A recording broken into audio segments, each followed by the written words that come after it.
Modi Israel गठजोड़ कितना मजबूत है, इसका अंदाजा लगाना जरा भी मुश्किल नहीं है। कतर की अदालत ने भारतीय नेवी के 8 साबिक एहलकारों को सजाए मौत सुना दी। कतर में भारतीय नेवी के 8 एहलकारों को गुज़श्ता साल गिरफ्तार किया गया था। साबिक भारतीय नेवी एहलकारों को इसराइल के लिए जासूसी के इल्ज़ाम में कतर में गिरफ्तार किया गया था। मोदी हुकूमत को इसराइली जासूसी सॉफ्टवेयर तक रसाई किसने दी? इसराइल की आशीर्वाद से हासिल हुई।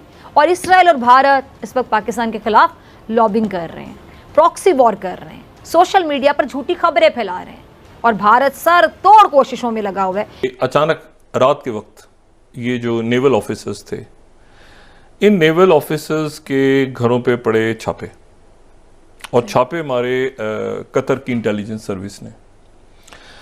और पता ही चला कि जनाब ये जो कतर की ये जो सबमरीन्स का जो सेंसिटिव काम हो रहा था उसकी इंफॉर्मेशन पास कर रहे थे इंडिया को और इसराइल को। कतर ने इन पूर्व अधिकारियों पर जासूसी का आरोप लगाया था। हैरानी की बात देखिए कि कतर ने ना तो कोई सबूत दिया और ना ही कोई बयान दिया। कतर ने चुपचाप इन 8 पूर्व नौसैनिकों को गिरफ्तार कर लिया। ये खबर बड़े ही रहस्यमयी तरीके से दुनिया के सामने आई।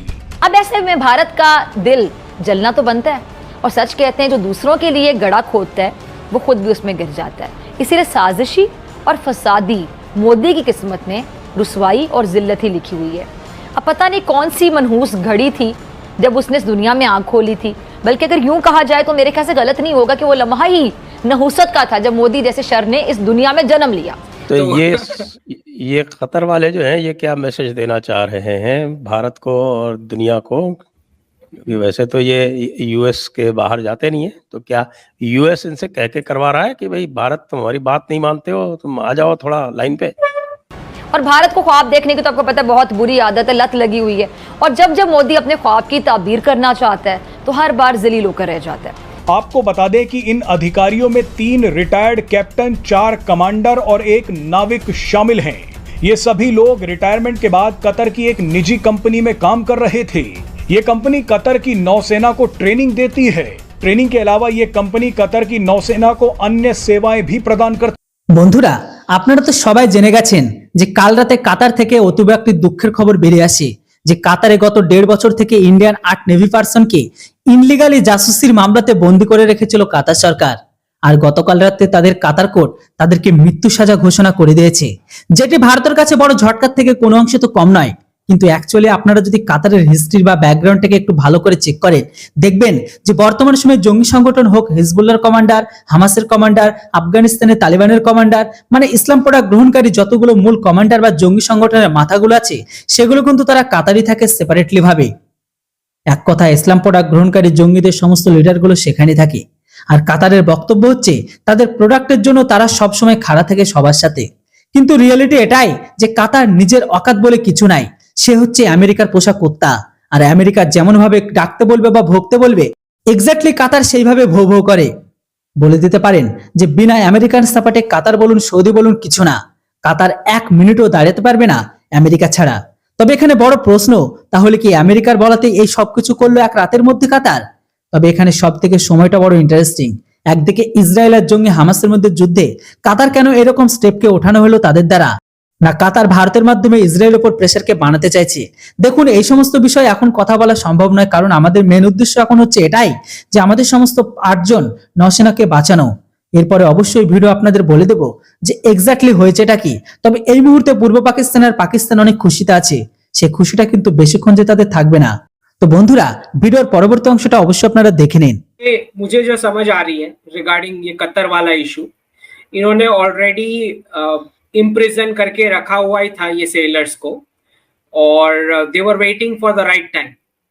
और आप जानते ही हैं कि एंटी भारत उनका स्टैंड रहता ही है, लेकिन ये अभी होना इसलिए कोइंसिडेंस नहीं है क्योंकि इजराइल गाजा वाला जो इशू चल रहा है उसमें कतर को कुछ भी रोकने के लिए कुछ कर नहीं पा रहे हो।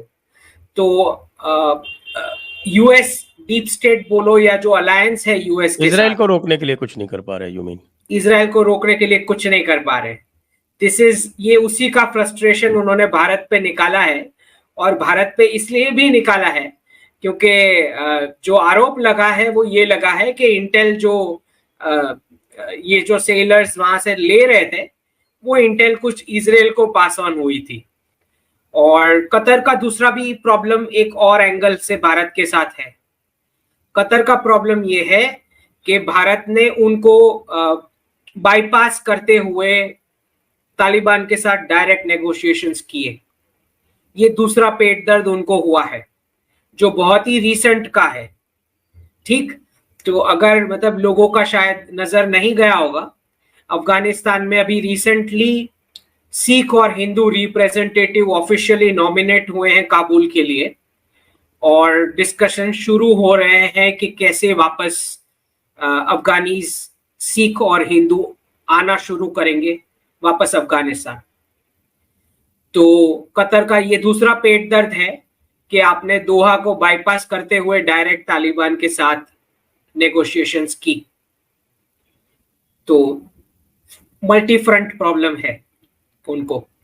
तो वैसे तो कतर के पास तो अपना फूड भी नहीं है, फूड के लिए भी भारत के ऊपर डिपेंडेंट है, लेबर के लिए भी भारत पर डिपेंडेंट है।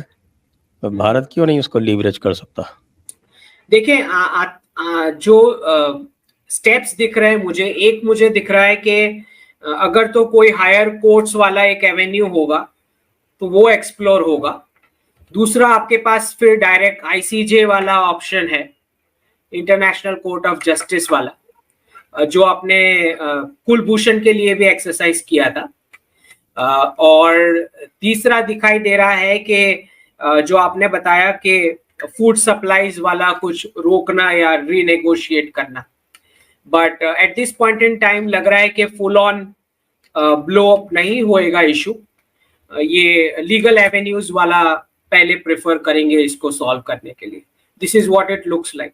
वहाँ पे भेजा, अच्छा ये भी जाहिर है कि हुकूमत को ही जासूसी कर रहे होंगे ना, वहाँ गए नेवल ऑफिसर्स, तो फिर वहाँ पे हुकूमत को ही बता रहे थे या इसराइल को दे रहे थे, तो जाहिर है। लेकिन ये जो 8 लोग हैं इनको कतर में इसराइल और इंडिया के लिए जासूसी करने के इल्ज़ाम में सज़ाए मौत सुना दी गई है। ये जो कर रहे थे, जो जासूसी हो रही थी, वो जासूसी हो रही थी इसराइल के लिए। सही। और ये इसराइल के न्यूज़पेपर्स ने, ये इसराइल 24, अगर हम 13 स्लाइड दिखाएं तो उस वक्त उन्होंने, जब ये अरेस्ट हुए थे तो उन्होंने कहा था कि 8 इंडियन जो हैं eligibly spying for Israel arrested in Qatar. यानी इशू ये है सारा कि कतर में आप इसराइल के लिए जासूसी कर रहे थे इंडिया के वेटरन्स। तो ये कि इंडिया को और इसराइल को पास कर रहे थे ये कमांडर्स। उसके बाद ये बड़ी एक हैरान कुन बात है। अच्छा, पास कर रहे थे, इलेक्ट्रॉनिक कम्युनिकेशन से पकड़े गए, यानी स्काइप, व्हाट्सएप या इस तरह की और जो एप्लीकेशंस होती हैं जो कि मॉनिटर होती हैं, उस पर ये बात कर रहे थे, इन्फॉर्मेशन दे रहे थे, उस पर ये गिरफ्तार हो गए। गिरफ्तार होने के बाद इनको जो है वो इन पे मुकदमा चला, यहाँ से डिप्लोमेट्स इंडिया से गए, उधर से बात होती रही, ये होता रहा, वो होता रहा, काउंसलर एक्सेस दी गई, ये सारा।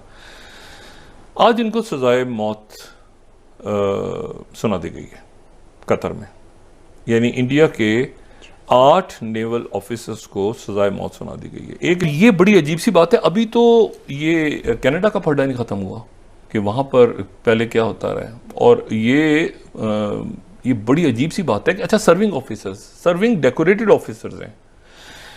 अब ये जो एक इशू है, ये एक इशू ऐसा है जो कि यानी मेरा ख्याल है कि आने वाले दिनों में मुझे नहीं पता कि इसको इंडिया कैसे टैकल करेगा। और इंडिया के लिए एक डिप्लोमेटिक फ्रंट पे या कोशिश नहीं की, या बात नहीं की, या अनएक्सपेक्टेड था, या क्या था।